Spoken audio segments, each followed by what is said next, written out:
Guys, welcome. I'm going to be quick tonight. I'm going to be very, very quick. But I did want to check in for a couple of reasons. One is I know a lot of people were waiting on the giant Bitcoin reveal. That's not tonight, nor is it Red Hoodie night. I saw that in the comments. Sorry about that.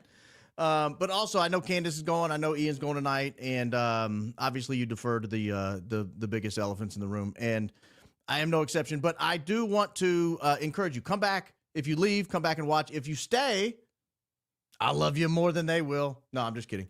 But I want to go through this real quick because I listened to a Rob McCoy sermon again, and I cannot shake the feeling that this man has some guilt on his conscience.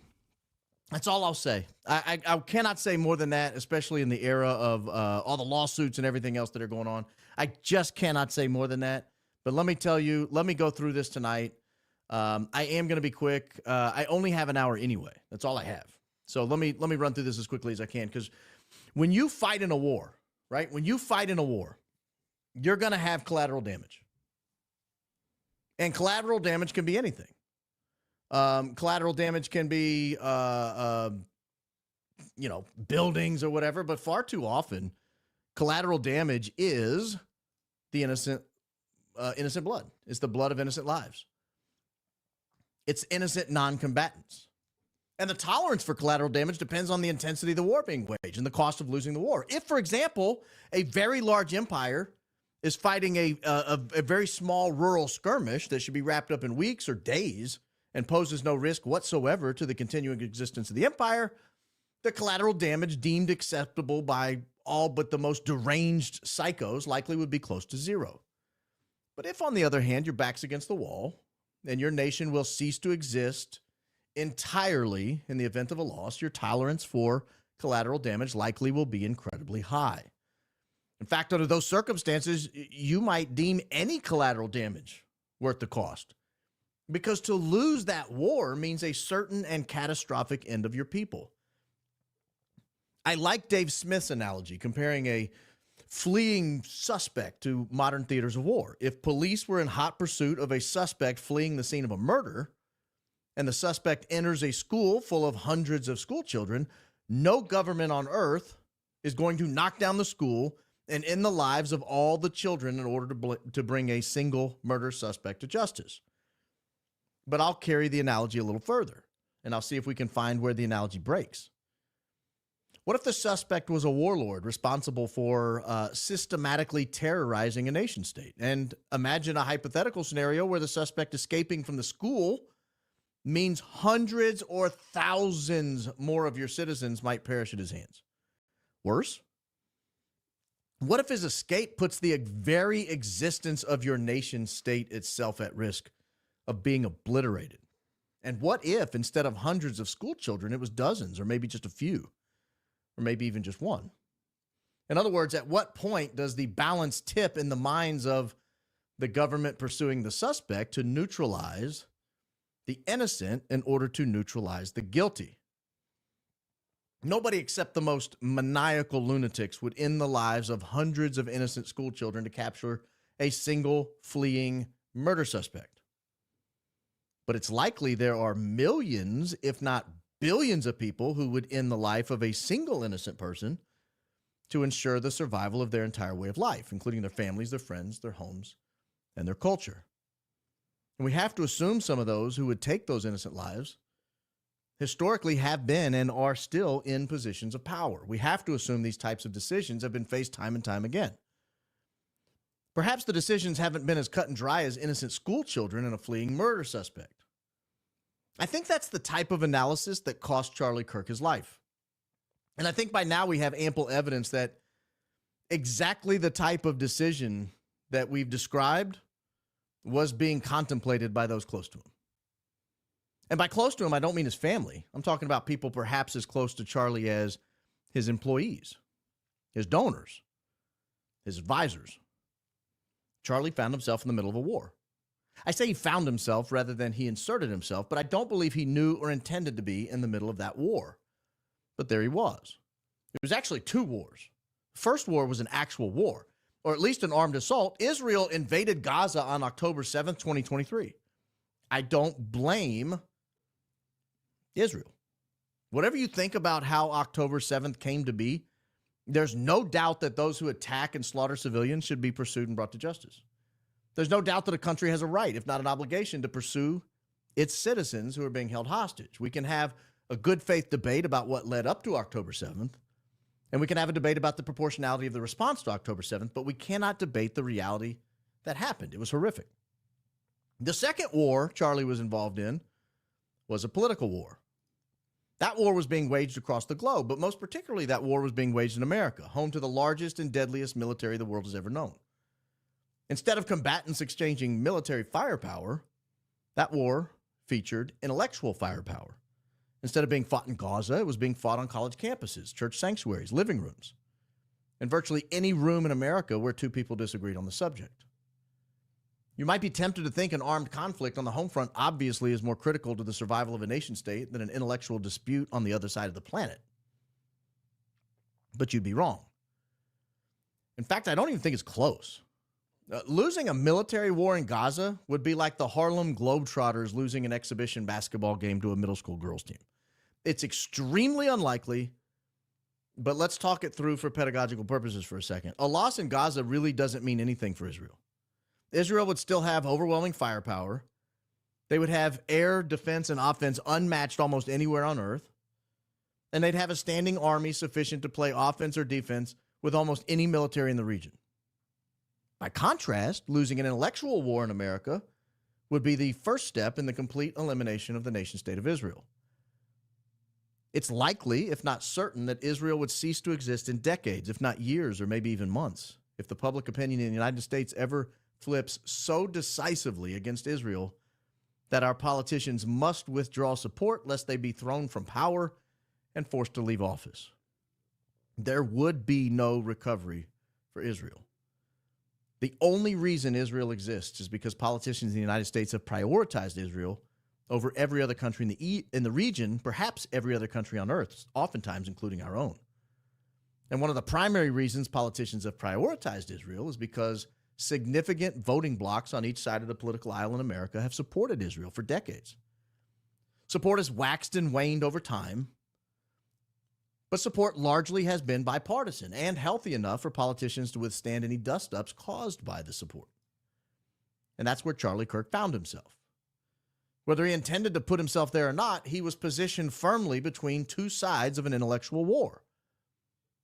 On the one side was a fading coalition of religious zealots and military industrialists who for decades have provided varying levels of offensive and defensive firepower needed to bulwark the Israeli cause in America.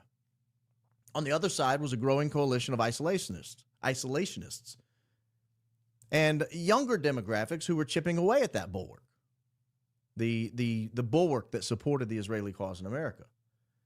Charlie's donors and advisors largely were in the fading coalition of religious zealots and military industrialists. Charlie's followers, by contrast, largely were in the growing coalition of isolationists and the younger demographics.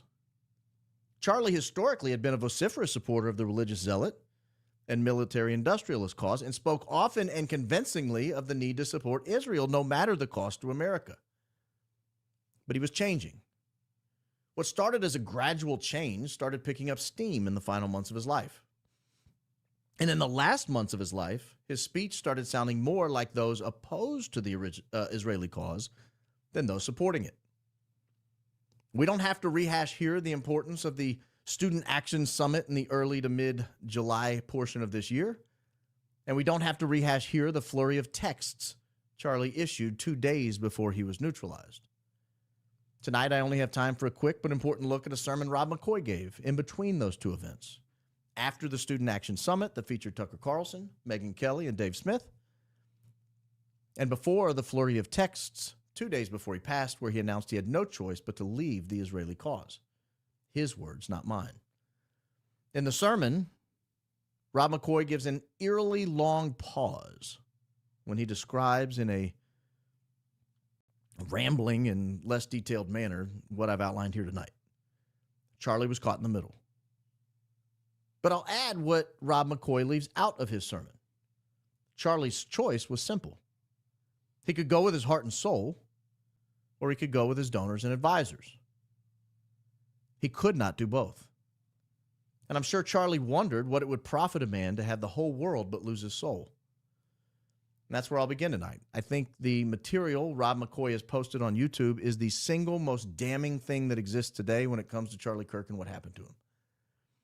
In his windy and nonlinear political rallies masquerading as sermons, he outlines every step of the way the political reality of the pro-Israeli cause was facing.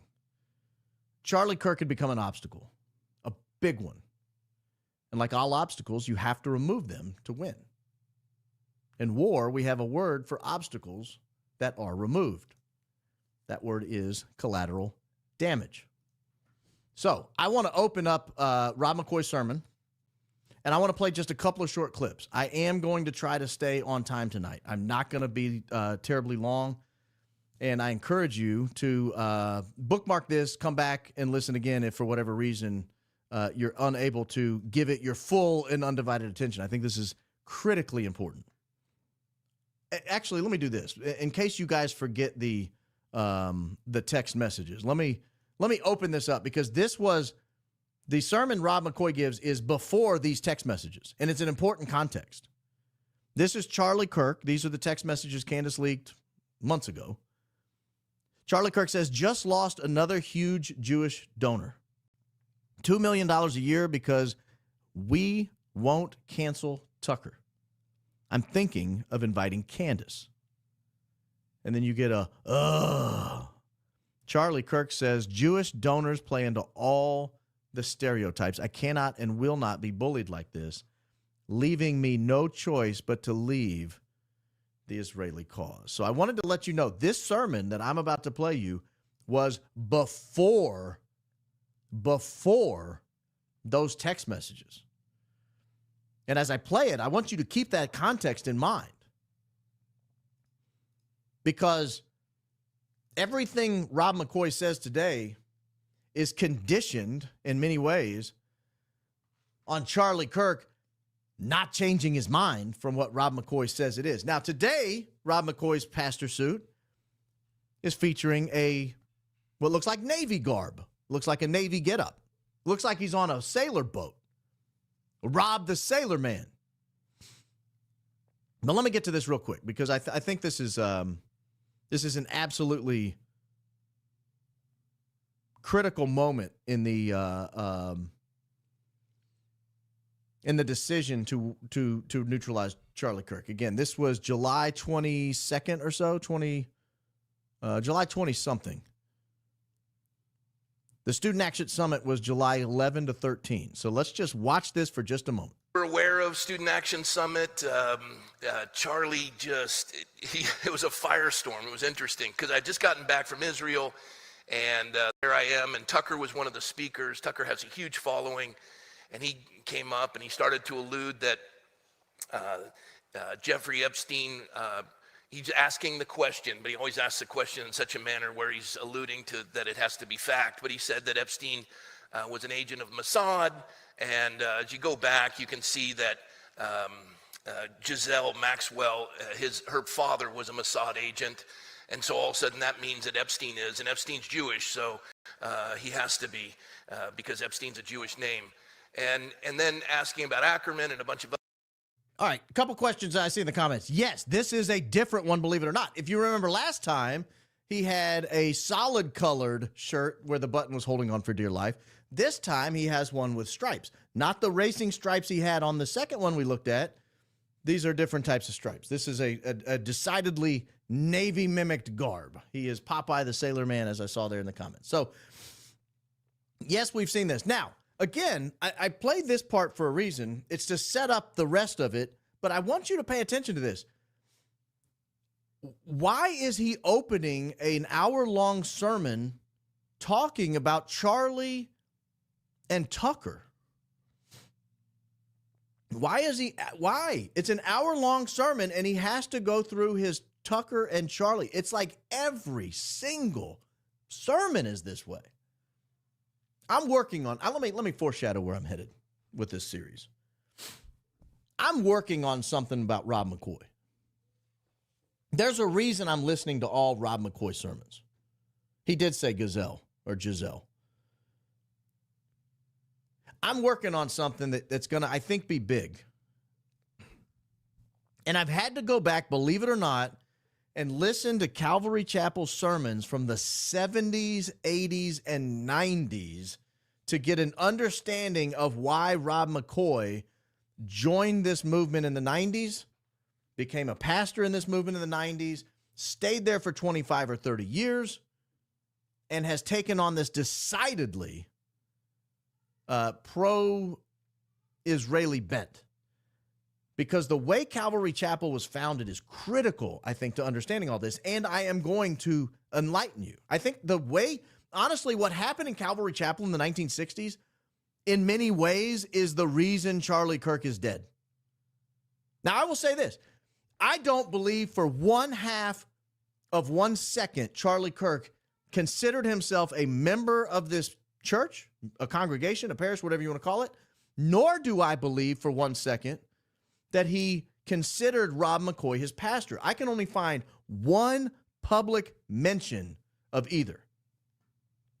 I can only find one public mention. I'll go back to the pastor in a second. But let me say this. In April, I think, of 2020, maybe August of 2020, this is peak COVID. This is during the shutdown when, people are losing their mind. They're thinking, what in the world's going on? Nobody expected a global shutdown. Nobody. Charlie Kirk gets on X one time. I think it was in August of 2020. One time. And he calls Rob McCoy my pastor. That's it. That's the only time he ever referred to him as my pastor. At that time, he had spoken at he had spoken at Calvary Chapel, Godspeak Calvary Chapel, one time. One time. In 2019. I'm not going to be long tonight. I see you guys in the comments. I'm not going to be long tonight. I promise you. But I want to set this up because everything we're told post Charlie Kirk death is that Charlie Kirk was a faithful member of here. He tithed here, and Rob McCoy was his pastor. It gives Rob McCoy all of the credibility to comment on all this stuff. It's giving Rob McCoy carte blanche to control Charlie Kirk's legacy, and I think it's all a lie. I don't think it's true. I don't think it's true at all. He has captured the legacy of Charlie Kirk, and he's running off with it, and he's telling you what it is he wants you to think and believe about Charlie Kirk and how he thought about him. In other words, imagine you have this abusive husband, and he's beating the crap out of the wife and the kids day in and day out. And then one day they're like, yeah, he's my husband and we love him. But they never say it again. They never say it again. That's the only time they ever say it. And then one day the wife dies. And there's question whether or not the husband, the abusive husband, had anything to do with it. Can you imagine? Can you imagine if people are like, well, the husband said she loved him, so I guess we're going with that. The husband claimed that the wife was loving and doting and they had a perfect marriage. That is the Rob McCoy situation. That's the Rob McCoy situation. Rob McCoy is running around telling everybody, Charlie loved me. Charlie viewed me as the pastor. Charlie viewed me as his pastor. Charlie viewed himself as a member of our church, even though he lived 7 hours away. Couldn't possibly make it over there for church on a regular basis. I don't even have evidence that Charlie ever attended a service there other than when he was invited to speak, or maybe it's just an occasional vacation, but never regularly. Now, in a second, he's going to start cheesing all over the Catholic Church. And when he does, it's going to give you an idea, because of the way he sets it up, it'll give you an idea that everything people are saying about Charlie and the Catholic Church is true. But we have got to stop taking this man's word for what happened. We've got to stop taking this man's word for what happened between Charlie and him. And we've got to stop taking this man's word for how Charlie viewed him. We have to. We have to. All right, let me get back to it for just a second. Get back to it for just a second here. I don't have a ton of the clips I'm going to play tonight from this. I just want to set this up because I have put so much research into the Calvary Chapel phenomenon and Rob McCoy's role in it, and it is wild.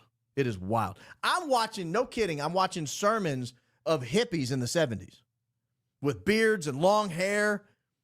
Honestly, if you go back to the early days of Calvary Chapel, what Rob McCoy wears in the pulpit is pretty tame. Other things, and you saw. Have they pulled the video? No. You are kidding me. Do you see what I see? Ladies and gentlemen, while we're on air, they have marked the video private.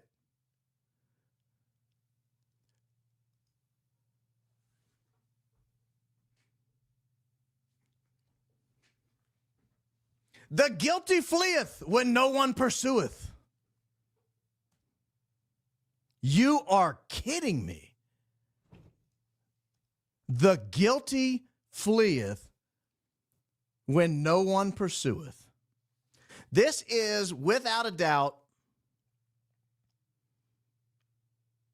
the largest admission that I've come across yet in the Charlie Kirk mystery.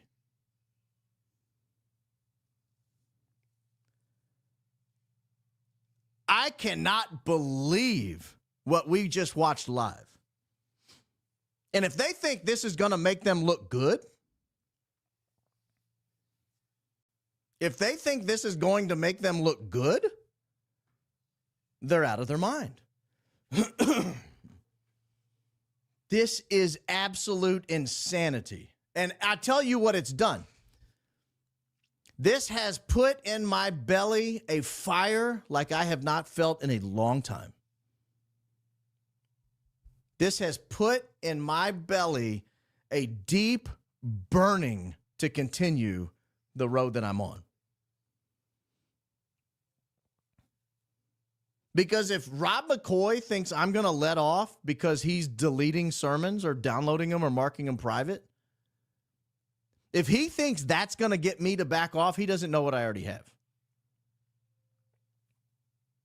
He doesn't know how much research I've done.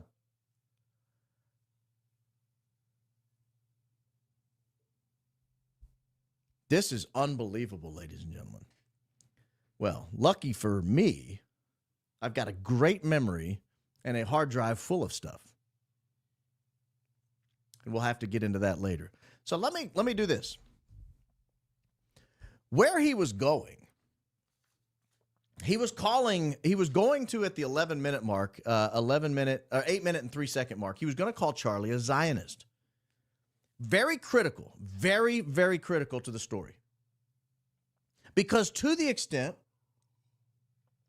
Charlie was a committed Zionist, to the extent Charlie was a committed Zionist, you know which side of the war Charlie was on. Remember when we talked in the monologue, the opening today, you have two sides of both wars.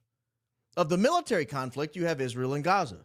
But of the intellectual conflict, you have old geezers like Rob McCoy, military industrialists. And on the other side, you have young people who are sick and tired of it, who are sick and tired of this BS that he's hiding now. I'll show you again that he's now hiding from you because he is embarrassed of it. This is a guilty man. I don't know what he's guilty of, but I'll tell you right now, guilty. Any jury in the world would convict you on that alone. Any jury in the world would convict you on that alone. He also mentions, I was going to give this guy kind of a pass, but I'm not going to right now. He also mentions this article in the sermon. Charlie Kirk's role in defending Israel and the growing generational divide. You'll notice the author here is Pesach Walicki. Pesach Walicki. Pesach Walicki, I believe, was one of the people, don't quote me on this, I think I'm right though, I think he was one of the people on the group text where Charlie said he was leaving the Israeli cause. Again, why is that? Why is that important? Well, let's read what it is. Now, remember the date, July 20th, how important that was to our research? How on July 20th, it looked as if everything sort of, it looked like everything sort of was rolling in place to take Charlie Kirk out. All the research was being done. You remember that? So what he's saying here is Charlie Kirk is defending Israel. There's a key line in here, a couple of key lines in here. He says anyone that thinks Charlie Kirk is an anti-Semite is laughable. In fact, he's often attacked for being too pro-Israel. That's key. Why? Go back to the intellectual argument. If they lost Charlie Kirk, they run the risk of losing the young people. If they lose the young people, they run the risk of losing the intellectual war. They lose the intellectual war. There's a strong possibility Israel ceases to exist. That makes Charlie Kirk an obstacle if that's coming to be. Here's the recognition of the reality. Were Charlie Kirk to invoke a pro-Israel purity test for his speakers, he would lose his audience fast. Where to draw the lines? A question that's difficult to answer. I don't envy Charlie. I don't either. Because with friends like these, who needs enemies? I saw someone in the chat ask why I think they did that. You guys know who Jason Whitlock is? Podcaster. I think he's based in Nashville. Jason Whitlock, go Max. That's amazing. I will. Jason Whitlock on his podcast today talked about me covering Rob McCoy and what a weird guy he was and how that's not helping the Rob McCoy's mere existence is helping fuel the fire of the conspiracy theories. These aren't conspiracy theories, ladies and gentlemen. These aren't conspiracy theories.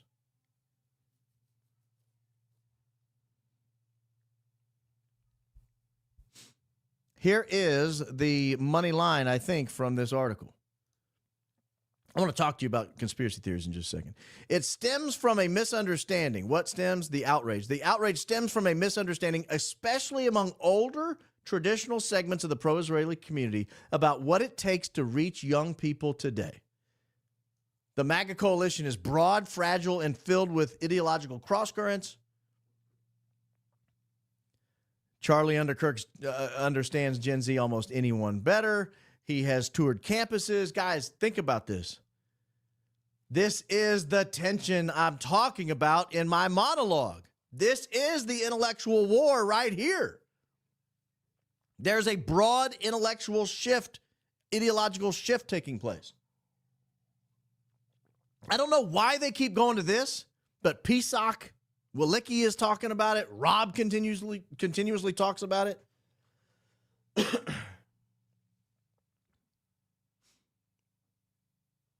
I don't know why they think this is a reason that young people are anti-Israeli cause.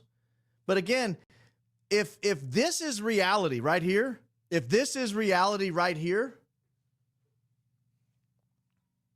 this underlying ideological shift is reality, think about the needle that Charlie Kirk was having to thread just to stay alive. And I don't think he could have done it in perpetuity. And he obviously didn't. Charlie Kirk sent the text message. It was the nail in his coffin. As soon as he said he's leaving the pro-Israeli cause, it was the nail in his coffin, ladies and gentlemen. It was the nail in his coffin. I cannot believe. Now, I will say this as well. In the sermon that Rob McCoy and his church cowardly pulled down because Can you imagine if you gave a sermon in your church and you were so ashamed of it that when somebody got online and started discussing your sermon, you deleted it? Honestly. Can you imagine? You give a sermon and when somebody starts questioning it, you delete it. Look at that. I cannot imagine being so ashamed of something I said in the pulpit. They're just political rallies. I have no doubt he or someone there is watching. Well, let me say this while you're watching. Rob McCoy in that sermon that maybe he will put back up. If not, I will put it back up because I have it.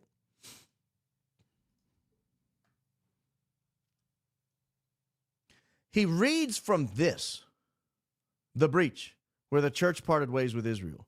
And he just put it on slides over and over and over. And he just read from it. And I thought, what a lazy way to give a sermon. A, none of this is accurate. Like the whole concept of everything they're talking about is not accurate. But just you go to some random committed Zionist and you start reading from his article that he put up online because you think it somehow supports you? Yeah, this is the question I've got to ask my First Amendment lawyer. Can they copyright strike me if I put it back up? And the answer is I don't know, which is why I'm not putting it up right now. You guys, I've seen a lot of you saying pull it up, pull it up, pull it up. I'm not doing that right now because I have to actually put some thought into this. Now, I know it's fair use to add commentary. But if I just put it up on Real Baron Podcast and I start uploading his sermons, I could see somebody saying, you know, that's not commentary.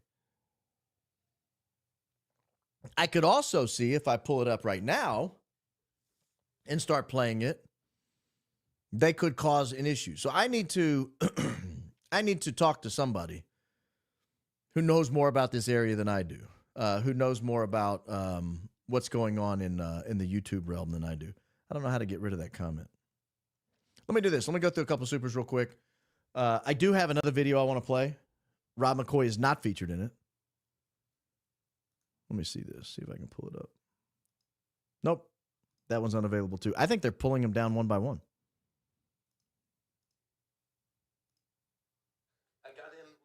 Nah, I got another one that came up. So apparently they haven't pulled them all. I won't tell you which one that is. That was one I was going to cover next week. I'm going to stay on Rob McCoy. I do not think he's innocent. Now there's guilty, there's not guilty, and there's innocent. You can be not guilty, but not innocent. You understand the difference? If you're guilty, that means a jury of your peers using facts allowed to come in by the judge have examined those facts and determined you are in fact guilty, meaning there's more than reasonable, or there's less than reasonable doubt to conclude you did it. That's guilty. And then there's not guilty, meaning everything but that. So let's use numbers. If it's 98+% that you did it, and that's what guilty means, or 99+%, that's what guilty means. In my closing arguments, I used to tell people, if you were at a bar and there's 7, 8, 10 people on a chair, on bar stools, and they watch this whole thing, if there's any legitimate debate still going on, that's not guilty. If all of you look at it and go, come on, you know he did it. Hard to argue with that, right?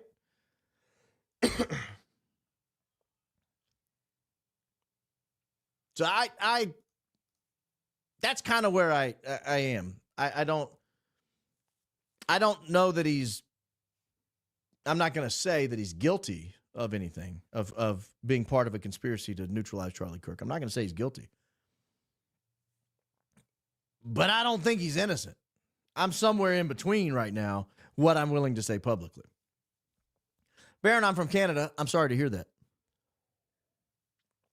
On behalf of the Canadian people, I want to repay you a little bit for them stealing $16 from you. Please like us again.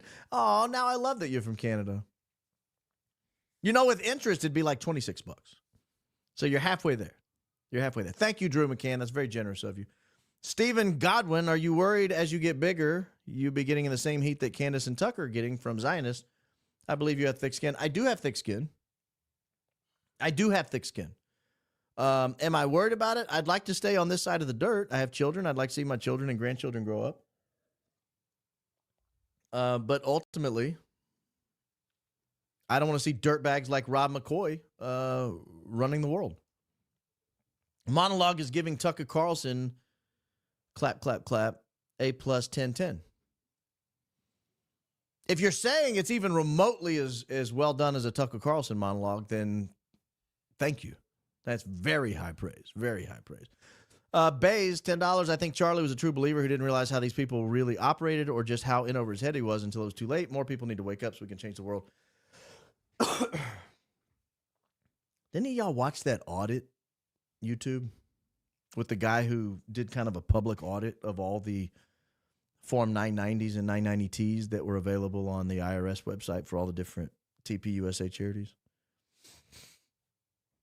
He may have been a true believer, and I do believe that, but he had a lot of incentive to continue operating the way it was. He was making a lot of money.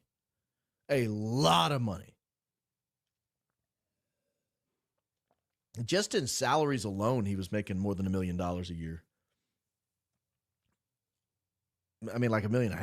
And then you had book sales, speeches, podcast revenue. Charlie had a lot of reason to, he had built up an 8-figure estate, and he was only 31 years old. So I do believe he was a true believer, but you got to take that in the context. You got to take that into the context. Barron and fans watch. Yes, that's what I was talking about. DD got a podcast auditor, examines TPUSA and many LLCs.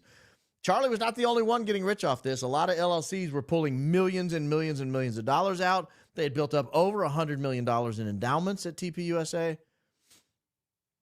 There's a lot going on over there. We'll cover it on this program, but I got to make sure I do my own research. I can't just take what they say at face value. If I'm going to put something on here, I need to know it's right. Steelers Girl, $20. Thank you, Jack Hibbs, Calvary Chapel, California. Also, Bush Talkers, bro. Oh, do I have something? Hey, hang on. I'm going to show you something in a second before I go to the next comment.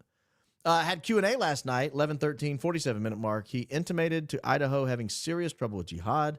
Claims to have been in White House intel meet. Qatari. Who did? Butch Hibbs? Send me a link to that, Steelers Girl. Email me a link, realbaronpodcast@gmail.com. I'd like to see that link. Check this out. We talked about the guy in the bush. I saw this video. Let me see if I can share this. Yeah, check this out. This might not mean much to you. Look up here on the top right under the guy's image. I'm watching this video. I'm just skimming along, and look right there. There's a man standing in a bush. You see that? I believe that's probably the guy in the maroon shirt wearing the white 47 hat. And keep in mind, he had a white 47 hat on before the white 47 hat was tossed into the crowd. Meaning, he was with the TPUSA team in all likelihood. I can't imagine he wasn't. Or how did he get the hat? Nobody else had the white 47 hat. You can look around the crowd and see that right now. But here's yet another video of him standing, for some reason, standing in a bush. Look, there he is. See him? He's standing in the bush. Again, Jesse Jackson, stay out the bush. For the next 2 or 3 minutes, I was kind of just You see that? He is standing in a bush. Is that the bush Jack Hibbs was talking to?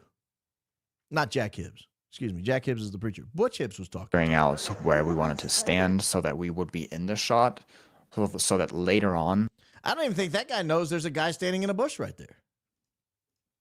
How about them apples? You tell me. I've watched so many videos, guys. So many videos. Jack Hibbs. That was the one I just read. Churches, pastors tied to Israel and Ukraine, laundering money for traffickers in Ukraine and Israel, moving money on trips to Israel. Something's going on those trips to Israel. Rob McCoy has now been 24 times. He ain't that holy. He ain't that holy. Sticking around for the whole show, who can miss the wardrobe discussions? Rob McCoy, we're watching you in your tight shirts. Hey, I read the wardrobe discussions, and I'm sorry to disappoint you. This is kind of a boring, drab, charcoal hoodie. It's one of my original Adidas hoodies. This is one of the ones I got, and I thought, man, the cut of this hoodie is perfect. I got to buy every color they have, and I did. Only a couple of hoodie colors that they offer that I don't have. It's because they're like weird pastel colors. And I'm not Mikey McCoy. I don't even like the Flintstones. We'll have a gay old time. Get this clip out ASAP and everyone share it. Trust me, if you don't think I'm going to clip that image and share it everywhere, you'll find it. Amanda Van Allen radiation belts, are they all private now? No, they weren't just a second ago. I was just playing one that wasn't private. Put this towards the purchase of a hard drive. Keep up the great work. I've got a hard drive, sir, and cloud backup. Love the quicker plays. Please make it your standard. Ma'am, sir, am I normally slow? I told you I was going to stick to an hour, and I have to move quickly to get there. Normally, I'm 2 or 3 hours. I went to UVU and took drone footage for you. I emailed it to you. Let me know if you want more shots. I will, Human of the Year, and that does make you Human of the Year. I have 2 specific shots I actually do want. And I will email you about it. I don't want other people having those shots. There's 2 specific shots I want. And I have not seen any drone footage that gives me either of those shots yet. So I will contact you. I've even thought about going out there myself, but I don't have a drone. And I'd have to buy a drone, and I don't even know how to use them. You can still listen to the sermon on the church website for now. Might be able to listen to it on a Real Baron podcast. Depends on what the lawyer says. Make sure you say you are not suicidal. Ladies and gentlemen, I have never been happier. Life is good. I am buoyant. I'm not bubbly. That's how they described Mikey McCoy. And he and I are different. We're different people. Any adjective used, I'm not amazing. I'm not a general. I'm not the great Baron Coleman. I'm just Baron Coleman. But I am happy. I'm not suicidal. I love my children. I intend to see them raised, walk the girls down the aisle, welcome the grandchildren home to the house. 40 grandchildren. The kids have promised me 40. You should be collaborating with Candace. Happy to collaborate with anyone who reaches out, provided it accomplishes what I'm trying to accomplish on this show. Candace would. Happy to collaborate with anyone. But you know how many people contact her wanting to collaborate? I'm not going to join them.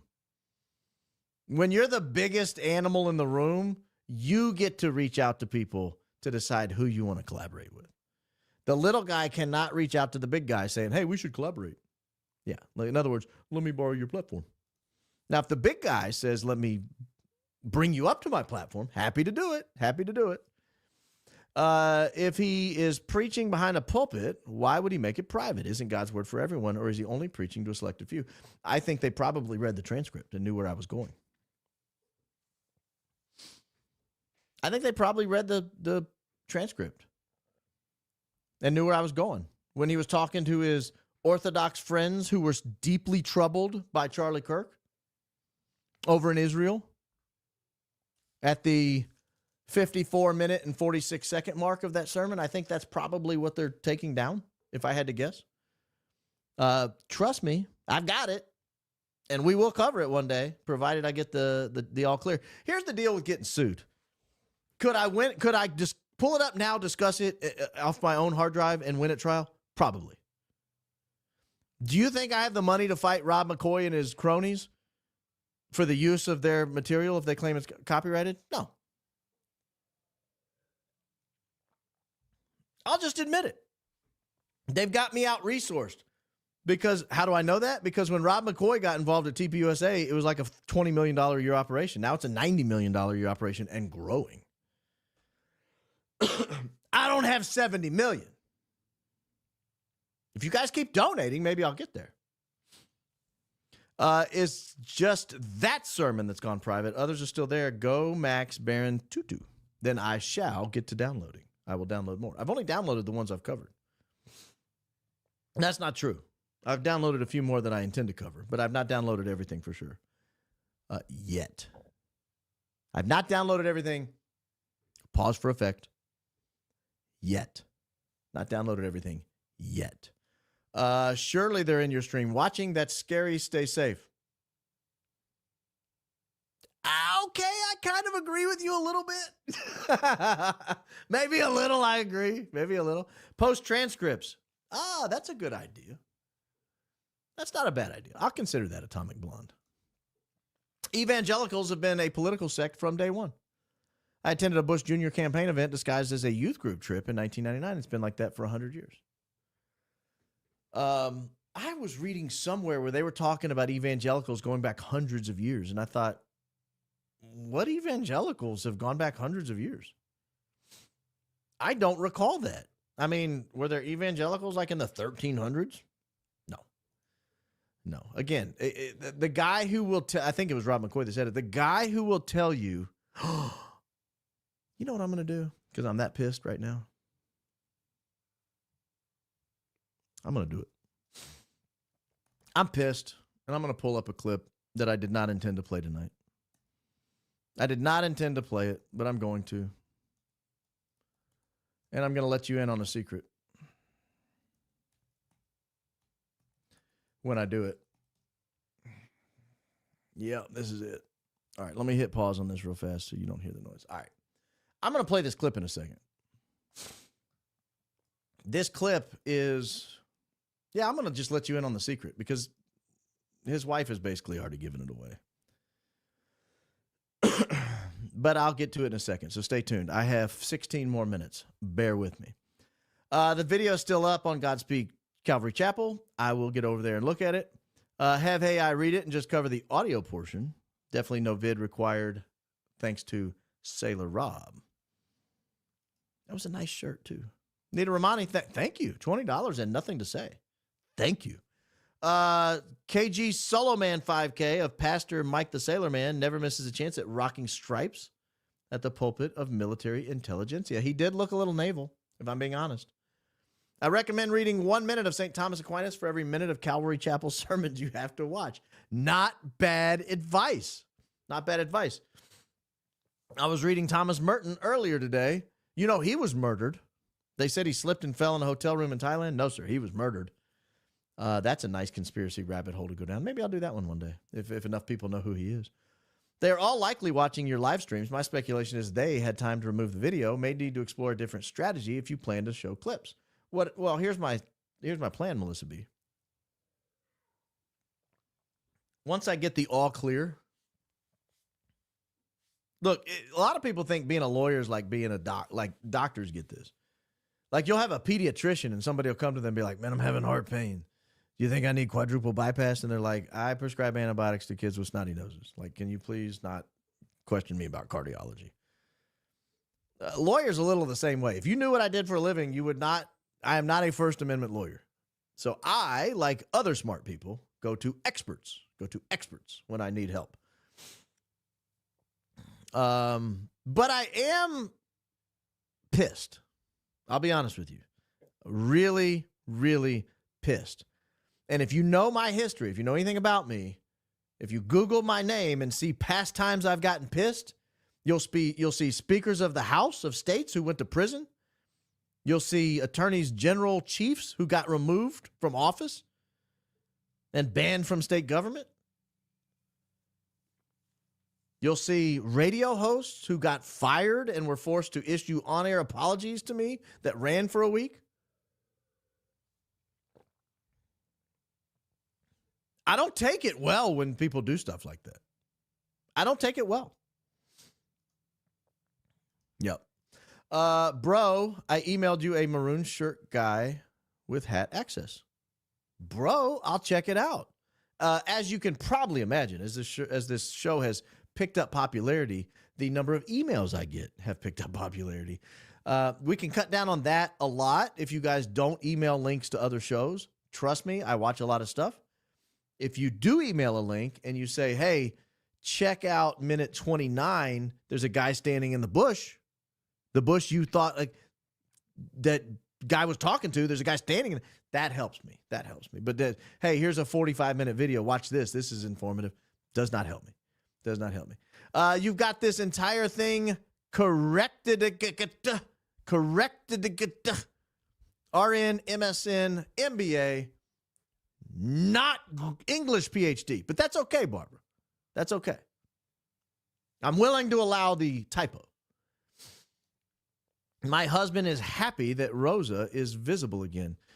Yeah, you know what I had to do to get Rosa visible again? This is a little trick of camera. I had to put something behind Rosa, the bottom of her, that lifted her up the bottom. So she's actually, like, she used to be on the wall like this, and there was that giant glare. Now she's on the wall like this, but because of the camera angle, you really can't tell. She and Booker T. Washington are both at an angle. You might be able to ever so slightly tell that. But the camera's easy to trick. The camera's easy to trick. Get sued, get discovery, but you may be broke. Yeah, that's the problem. I don't want to be broke. I got 8 kids to feed. Gary, thank you, sir. Thank you, Gary. There's a video of a guy sitting in the parking lot of the hospital. He watched Mikey go to the physician's privacy entry, pick someone up and leave. That's true, but then he disappeared. So I don't know whether he was saying was honest or not. He's disappeared off the face of the earth. Last I heard. Charlie attended Godspeak sporadically with Erica, even when not speaking. Sporadically being the key word. I would never consider myself a member of a church I attended sporadically. Maybe a GoFundMe page with 70 million goal for legal fees. I might need it at this point. I might need it after I say what I'm about to say in a minute when I play this next video. Evangelicals are mystics, even though they don't think they are, become popular with the mystic fad of the early 1900s.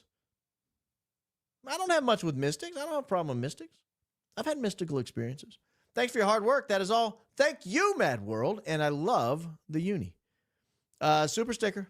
Wow. Super sticker. Camilani 4. Thank you. From the bottom of my heart. Thank you.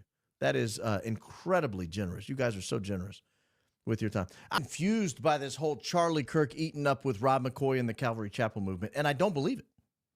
I think Rob McCoy is lying. I think Charlie Kirk probably may have initially liked him. It was the first church Charlie Kirk had ever spoken at or preached at, I guess. And maybe he kind of liked him a little bit.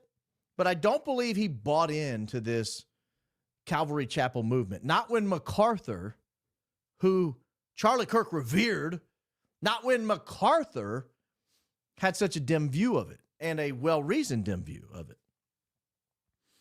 So I want to pause that, and the only other thing I would add is he mentioned the Arminian heresy there, which is critical, I think, to understanding perhaps why it is Rob McCoy is so eaten up with this dispensationalist view. You know, I read the Bible. I've always been told John 14:6, right? Jesus is the way, the truth, and life. Nobody comes to the Father except through me. And then you get Rob McCoy saying, no, these are God's chosen people. They're fine. Don't worry about them. And Charlie Kirk had to wrestle with that. That's a real issue. That's a real issue. All right, couple more of these supers, and then we got to get out of here because I promised I'd be off the air by 6. Bro, I made it easy with screenshot and TS link. I hope that makes sense when I check my email. Chapman, who shot Lennon, grew up around many religious leaders with intelligence backgrounds. MK Ultra psychiatrist Milton Klein visited Chapman 4 days after the shooting. See Mind Game by David Whelan. I've got a great story on Mark David Chapman and the John Lennon shooting. I was interviewing a guy for for a legal case. And he offhandedly tells me he's the guy who found John Lennon dead. And I was like, what? Tell me more. So I'm interviewing this guy. I mean, it's about a medical case, right? And offhandedly, he's like, hey, you know, it happened a little before I found Lennon dead. I was like, who? Lennon who? He's like, John Lennon. He's like, you didn't know I was the one that found him? I was like, no, I was not aware. I did not know that at all. And it all of a sudden, everything made sense to me. I started thinking, this guy's intel. Instantly, I was like, Mark David Chapman wasn't it. He wasn't the shooter. It was a fraud. It was a fraud. John Lennon was assassinated because he was maybe that's another episode. But I'm telling you, the moment he told me he found Lennon, everything started falling apart. I was like, Oh my gosh. John Lennon was assassinated. He wasn't murdered by Mark David Chapman. I'll give you that story one day. Crazy story. I kind of thought, honestly, the guy would be dead by now. Older guy, has a medical issue. I figured he'd be dead by now. Once he died, I would have no trouble telling the story. I don't want to tell the story while he's still alive. He was fired from his job, and he told he will be sued by the hospital. Oh, I did not know that's what happened to the guy. Well, if he's already been fired, let's go public.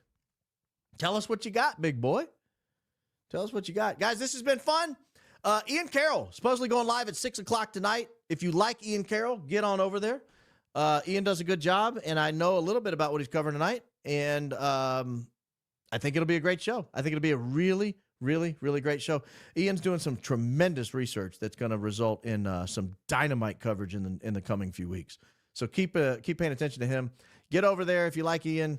Follow over there. I appreciate you guys hanging out with me on a Friday night. I know it was an unscheduled stop. I'll be back Sunday, 7 p.m. I'll be back Sunday at 7 p.m.